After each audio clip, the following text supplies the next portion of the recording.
To the Clydesdale Media Weight Loss Journey, where Scott does his weekly check-in with Nutrition Coach Cheryl Nasso every week live on our YouTube channel. Make sure you like and subscribe and hit that notifier so you first know when new episodes come out. Sit back, relax, enjoy the show.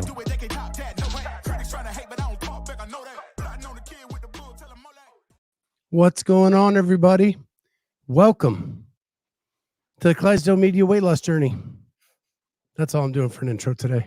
Yeah, he is the Clydesdale.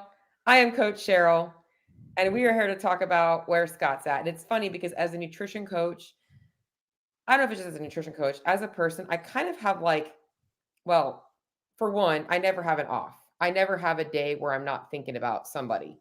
And it's funny because I was messaging Scott over the weekend because I needed something from him, but also because I had a feeling that things weren't quite right.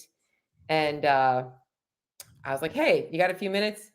Didn't hear back right away. And then the next conversation I get is that you're not feeling well and it's been a rough weekend. So fill me in on what happened this weekend. So as we get into it, you understand I don't have a ton of breath, so it's short statements.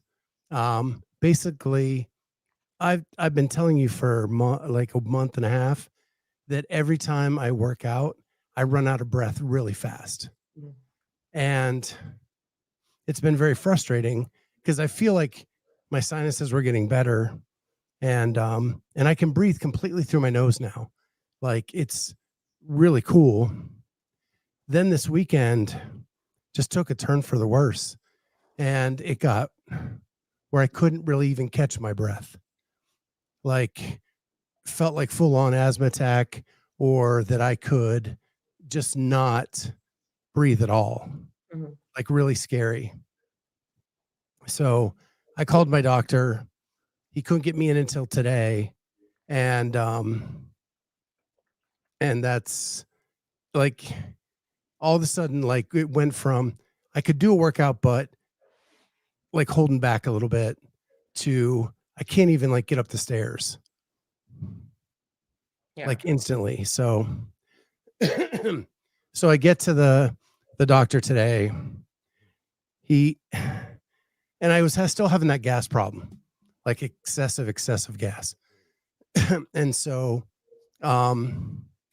he felt around, laid me down, went through my stomach, my chest, a lot of stuff like that.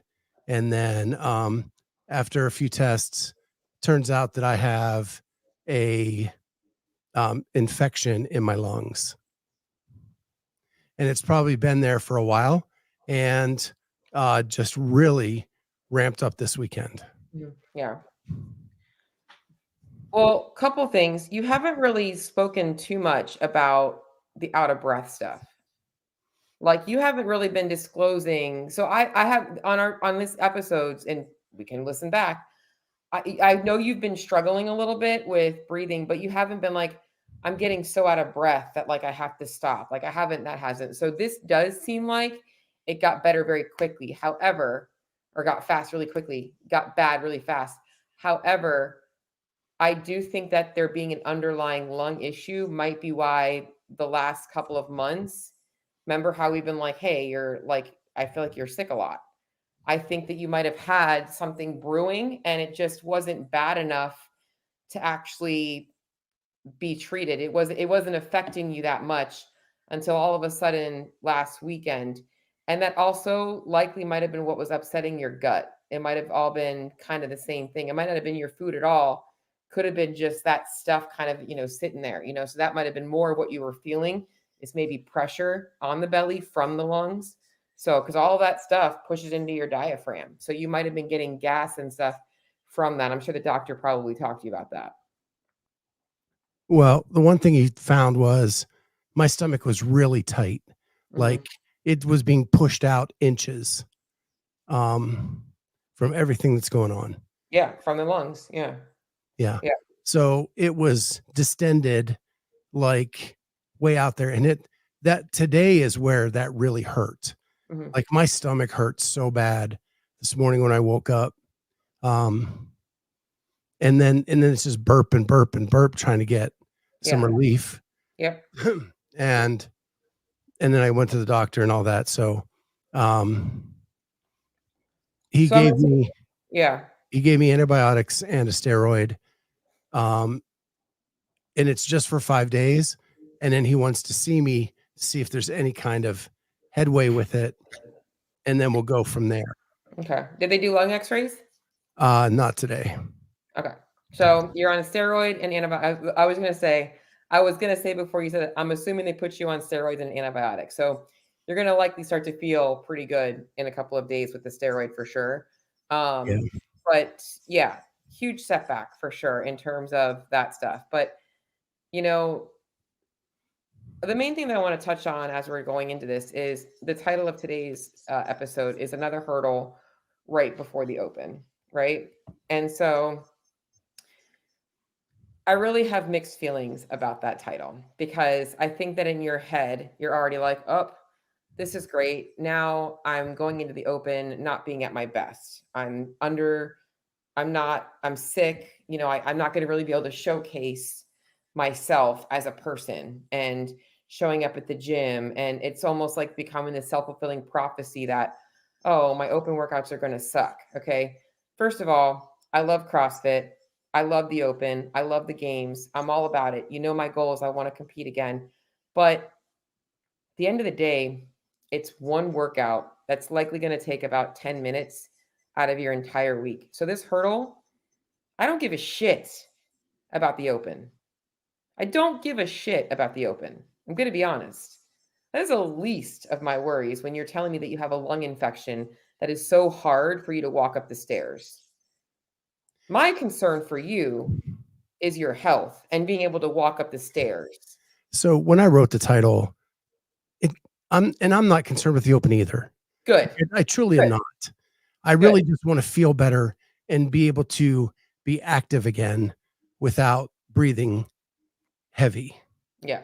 And so the title was just everybody's talking about the open. I just kind of went in there. Well, and why I'm going to say that is because I'm happy that you said that. But do you know how many people right now out there are stressing about being sick 2 weeks before the open or having a funky itis in their elbow before the open? Freaking the games ain't writing their paycheck. They're going in there to show their ego. It's not worth it. So my bigger concern for you is where we're at right now with your health. Okay. And this is like really important. Like your health really matters. I'm going to be honest. I think you are entirely too stressed. Entirely too stressed. I'm going to be flat out honest with you today, your coach. You are not prioritizing your health in your life. You are the last person that matters in your life. And I'm being brutally honest with you today because I want I you to wouldn't say last, but I'm putting a lot of people ahead of me. a lot of people. And it's got you in a situation right now. And the solution is recognizing that just like your coach, there's only so much your body's going to be capable of before it says, sorry, I'm going to put you on your ass and you're going to have to deal with this. And all those things that you've been putting before you are going to have to take the backseat burner. And that's only going to make you feel worse because now you're letting people down. And that's not the truth, but that's what you're going to feel. So because I want you to get better. And yes, I like I've mentioned to you, I've been saying this, like, I think that there's something going on with your immune system. You've likely had a lung infection for the past 12 to 16 weeks. It's been just brewing a little bit of stuff brewing in there. And, it just comes down to, people don't realize, you do sleep pretty well, but your sleep schedule isn't great for your circadian rhythm. I think that you're working up until the time you go to bed. I think that you do a lot of things. You're stressed a lot with work stuff. You're stressed a lot with podcast stuff. You're stressed a lot with a lot of things.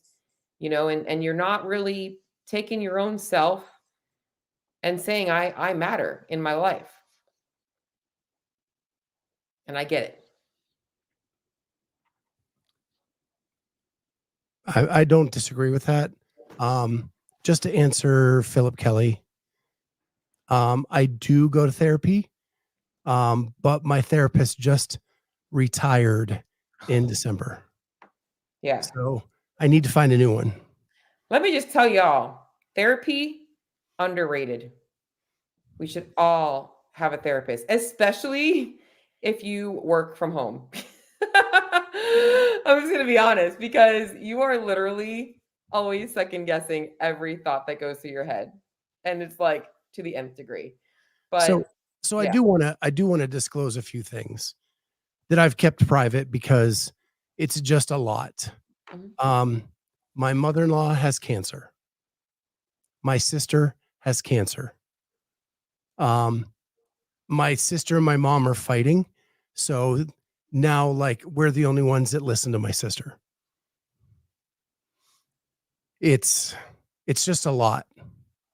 And we're 4 hours away from all this going on. And it's taking its toll on my wife big time. So then I feel like I have to be behind her and supporting her however I can. And all of that is taking a front seat to like our stuff. And it's killing my wife and me. So, first off, I'm really proud of you for opening up about that, because that was really hard. But I'll be honest, I feel like this is the first podcast in a while that you've been authentic with actually telling us, not just me, but where you're struggling in your life to make priorities make you a priority. And what you're dealing with is not easy. It's not easy. It's not easy to watch loved ones, especially because I don't know the severity of either of those situations. And one is your wife's mom and one is your sister, you said, your sister. Mm-hmm. So your blood and the other is your mom's blood or your wife's blood. That's not easy at all to deal with. And you have every right to lean on people, including a therapist, including friends and family. And no, this is definitely very vulnerable. You are on YouTube right now sharing your story with people, but guess what? The cool thing about this channel is the people that are listening to you right now truly care about you. Like truly care about you, and sharing that with them, they I literally know would they're going to make me cry on here. they would literally want to be in the room with you and like and just hug you and try and make things better for you and make your life easier. Can we cook you dinner? Like they would do that for you. I truly believe that all of the people in this chat would be there for you. So you being open today and sharing that was the best thing you ever did. Ever. And I'm so proud of you. And it doesn't now, first and foremost. And that's the tip of the iceberg, because we're having family fights on both sides. It's just really complicated. A lot of people from my hometown are getting cancer. Classmates, friends, and it's scary. And then all this stuff happened to me, and I was like, "Oh my God, I'm getting the cancer like everybody else." Guys, cancer is, I don't even know, it's really sad, the rate of the amount of people. I feel like you can be in a room of 5 people and like at least 2 of them have cancer. And I think every single one of them has had a blood relative with cancer. Now, do you feel comfortable disclosing in terms of prognosis, stages, and all that? Are things looking positive on those ends? Or I know that you had told us earlier on about the mom-in-law. It was a leg cancer, correct? Something on the skin, Throat. throat. Okay, no, that wasn't what we heard about. You had So told me she about. had throat cancer. We got all that cleared up. They found 3 spots on her lungs. It's early. They think they're going to get it. Good prognosis with that. My sister's weird. She was having trouble breathing.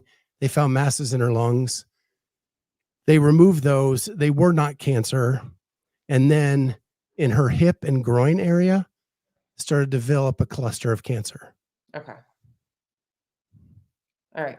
Well, first things first And I is, don't know the prognosis there. yeah, praying, obviously.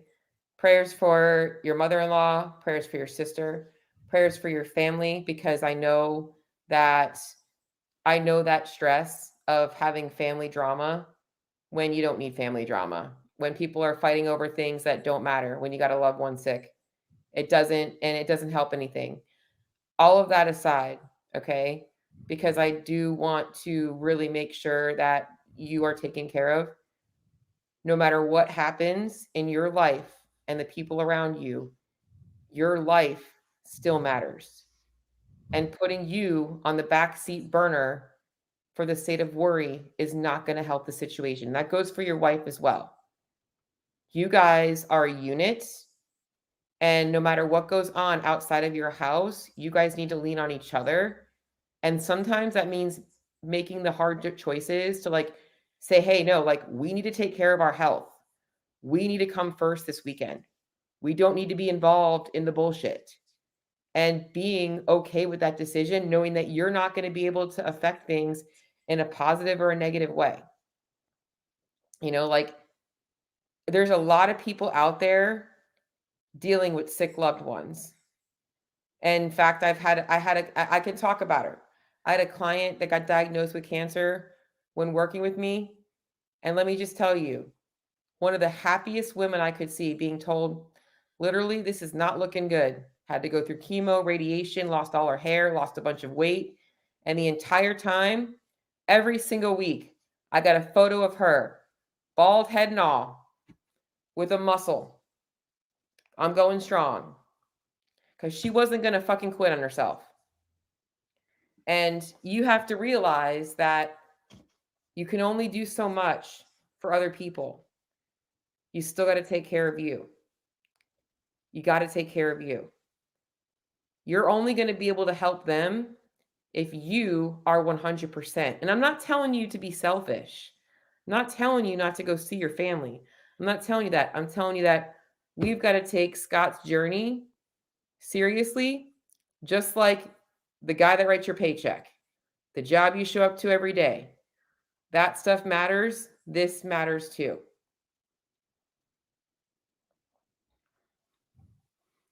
It's hard to look at it that way. I know.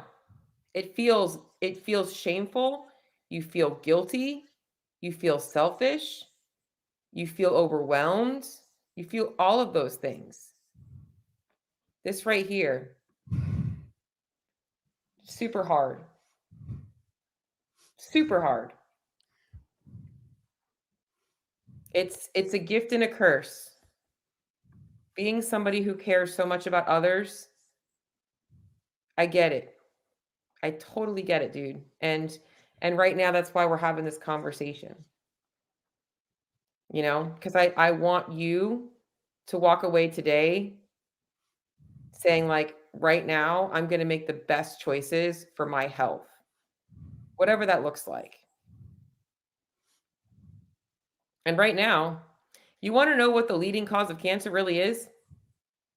It's not your fucking aspartame in your diet sodas and that shit. It's stress. People do not realize how much stress affects your body's immune system. And if you have the genes for cancer, because we all have those genes, if we have them or not, the expression of them, oxidative stress is one of the biggest causes of cancer. There is truth to being able to stress yourself sick and dead. I do believe that 100%. And there are studies on there. PubMed. Go ahead and Google stress, cancer, PubMed. You'll find a bunch of studies. I don't have to tell you.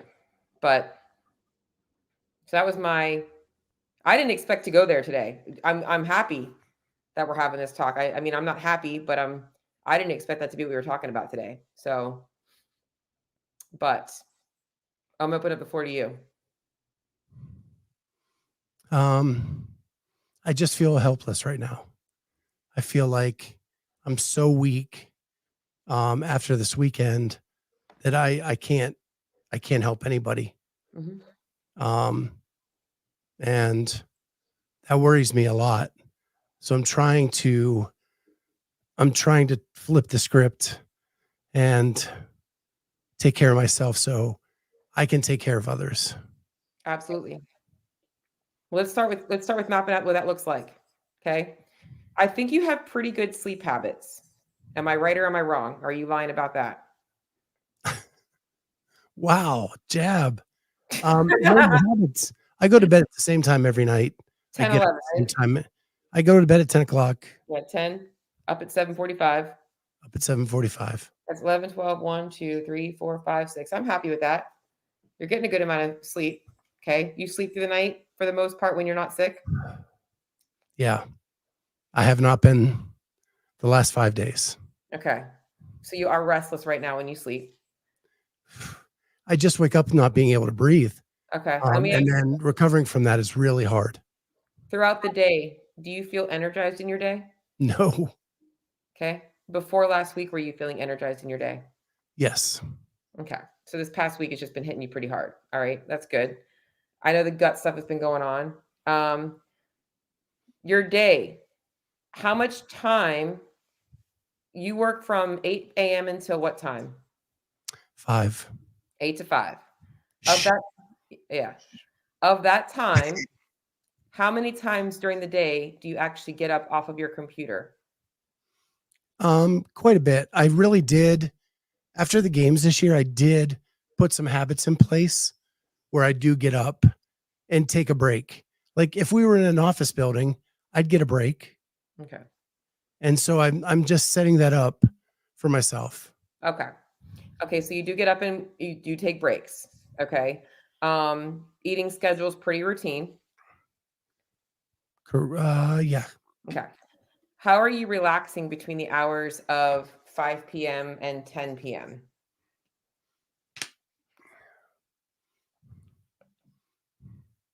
Is that when a lot of your worry starts to come in? Is that when you and your wife are talking and talking to the family and all that stuff? Yeah. Okay. All right. Can we put some boundaries there in terms of like how often are you talking to your family and is she talking to her mom-in-law? Every day? Uh, mom, mom-in-law, probably every other day. Okay. Um, it's my sister-in-law is a pain in the ass. And that's where so what happens is she sends in her side of the story and then we have to figure out the reality by then reaching out to family members that we trust. Yeah. Gotcha. Okay. So reality is that you don't have to put out fires in the family. You're putting that responsibility on yourself. So my suggestion right now is to stop putting out fires. And Yeah. if you want to call and you want to check in and you want to say hi and you want to check in on your sister and your mom and your family, schedule it in, have the nightly call, pray, and move on. Because With otherwise, my sister, it's different. right. She's so mad at the world that we don't know when we get to know. Yeah. Like it could be 2 weeks I don't hear from her, even trying to reach out, and I don't get a response for 2 weeks. Yeah. Then Okay. I don't feel like I'm getting the full story. All right. So I don't know where we really are. That's that stress, which is very different than the other. So here's what I'm going to tell you then. This is me giving you coaching is I'm not going to be able to control what calls you make, who you talk to, what you do. However, I can tell you that you're going to use those things either as an excuse not to take care of yourself, or you're going to make the decisions that, hey, I'm going to take on this stress as a choice, but I'm still committed to the things I need to do for me. And that's going to be your choice. And some days you might realize, you know what? I don't need to talk to that person today and add the stress. I can wait till tomorrow. I don't need to put out a fire today. And that's really important for you. And I do think we've got to work on getting your immune system 100% again, getting you 100% again. And that's important. So, a couple of things for this week is food diary. I was kind of checking into things a little bit and I didn't see much. It looked like you hadn't really logged a whole bunch. I haven't really been eating much. I Okay. can't. Every time I eat, my stomach blows up. Okay. All right. So here's what we need to do. Okay. I don't care if you're not eating much or you're eating your normal food. You got to get back to tracking your food because I got to be able to help you with your nutrition. All right. So 100% honesty in your food journal. Like that's got to happen because I also want to make sure that you're getting in enough micronutrients, you're getting in enough protein. Protein is one of the biggest factors in your immune system. It's not just the antioxidants. Protein does have a huge factor on your immune system. Okay. Fats have a huge factor on your immune system in terms of how they affect your neurotransmitters and your hormones. So we need to make sure that you're getting enough of that stuff. Are you taking your vitamin D? Okay, good. Because vitamin D does help with the immune system. All right. So you're taking your vitamin D. Need to get back to food tracking. All right. So before I even give you parameters in terms of what I want to see in your meals, let's just spend the next 3 days and get back to actually tracking your food again 100%. And then I'll take a look at what you're eating and we can start to kind of maybe I'll look at things on, it's today's Tuesday, on Friday and see going into the weekend if I want to make any adjustments to what you're eating. You can be like, hey, I'm feeling bloated. I'm feeling blah. I think that right now bone broth soups is probably something that you should be having on a regular basis. I know you like things like ramen, so making some ramen but using bone broth. I had that last night. Yeah, I think that that's a great thing to increase the protein and also get you some of those that's good nutrients for your immune system. So I think that bone broth soups would be great for you right now, really good for the gut as well. So I think that daily you should be maybe looking at maybe making a soup or something like that. It's still cold up there, right? Yeah. Yeah, Cheryl. It's still freaking cold. So that would be good. And if you don't know a good brand, the Kettle and Fire brand is good. There's plenty of bone broths out there Yeah. for it. So let's get in a cup of bone broth a day. I think that that's one thing that you can do in a soup, in a stew, in something. Okay, tracking your food, getting in a cup of bone broth a day. You're already taking your supplements. Okay. The next thing that we have to address is movement. All right. I get it. You don't feel good. Walking up the stairs is getting you winded. I don't want you doing CrossFit this week. I want you on that spin bike. I don't care if it's just for literally at a zone 1 with your mouth closed, just trying to breathe through your nose. Nasal breathing only. That's how intense I want it to be. That you should not have to open your mouth to breathe. I want you doing 20 to 30 minutes a day, every single day. Because those things right there, the bone broth, the food tracking, and the little bit of movement is going to get you starting to feel better. And it's going to help you kick that infection a little bit faster. It's going to get the mitochondria going. Mitochondria also help with the immune system. Okay. Philip Kelly. Yes, nasal breathing only. If you've ever tried it with something like burpees or kettlebell swings, it's even worse. Even worse. So, but the bike is actually pretty bad. Okay, so That's actually where I'm getting the most air right now is nasal. that's exactly it's good for you. So 20 to 30 minutes a day. I'll put it in trainer eyes as a thing you can check off. Actually, I'll do that right now. I'm gonna actually put a checklist for you right now. You'll have daily weigh-in. You're gonna have track your food, and you're gonna have 20 to 30 minutes of bike daily. Because I think that those are the first things that we need to start with to kind of get you on the path to recovery. I think that, and here's the deal. This goes for everybody. Stress and what you're dealing with is not easy at all, especially when it comes to family's health. But we can't change that stuff.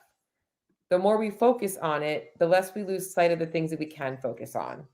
Like just being a support system, like being a sounding board when your sister calls you and she doesn't talk to you for 2 weeks, and just listening, and being a sounding board for your wife, like that stuff is so important.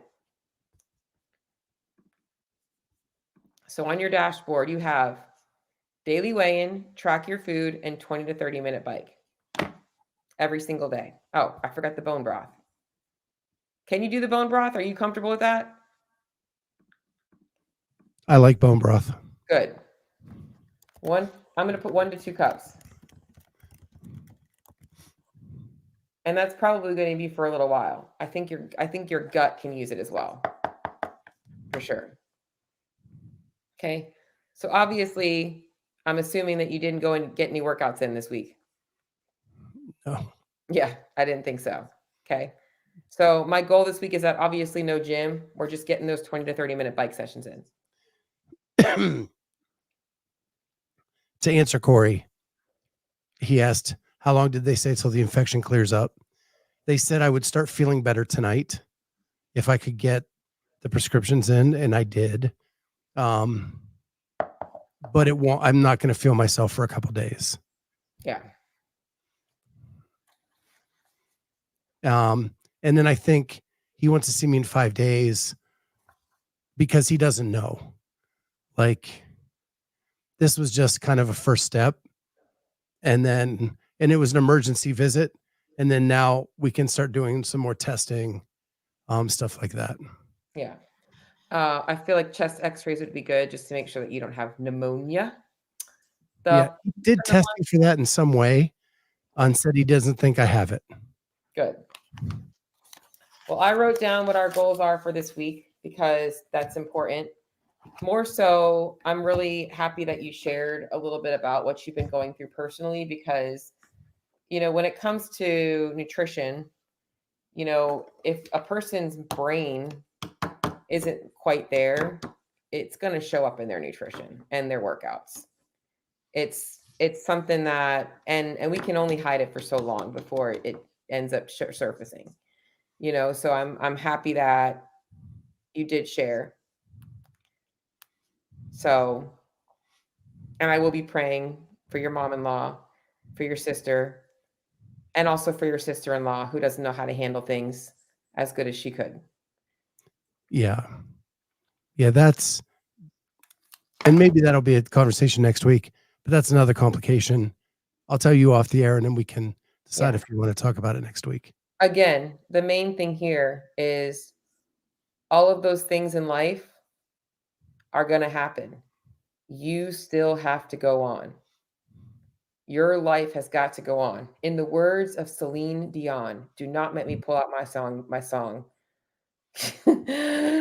Do not make me pull out my song because it would not be pretty. I did not grow up with a choir or chorus in mind for sure.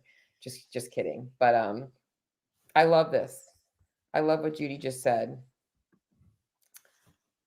Posting your stories each night so we can keep up.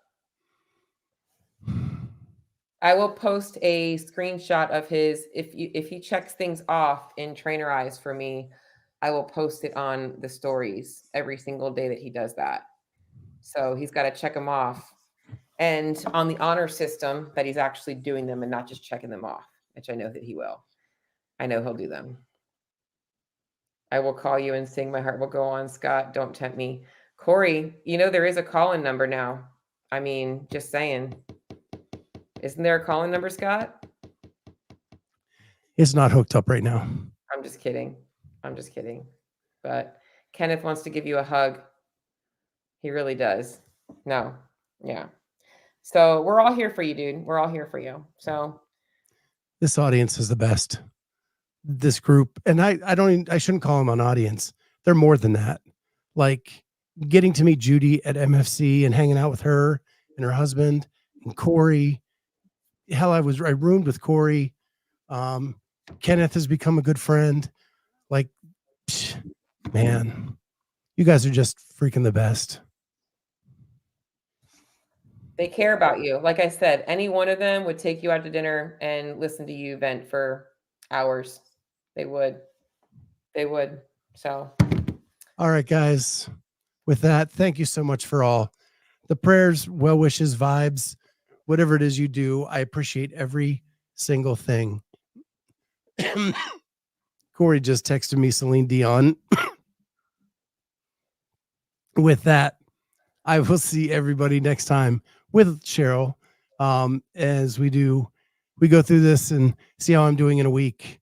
We'll see you all next time on the Clydesdale Media Weight Loss Journey. Bye, guys.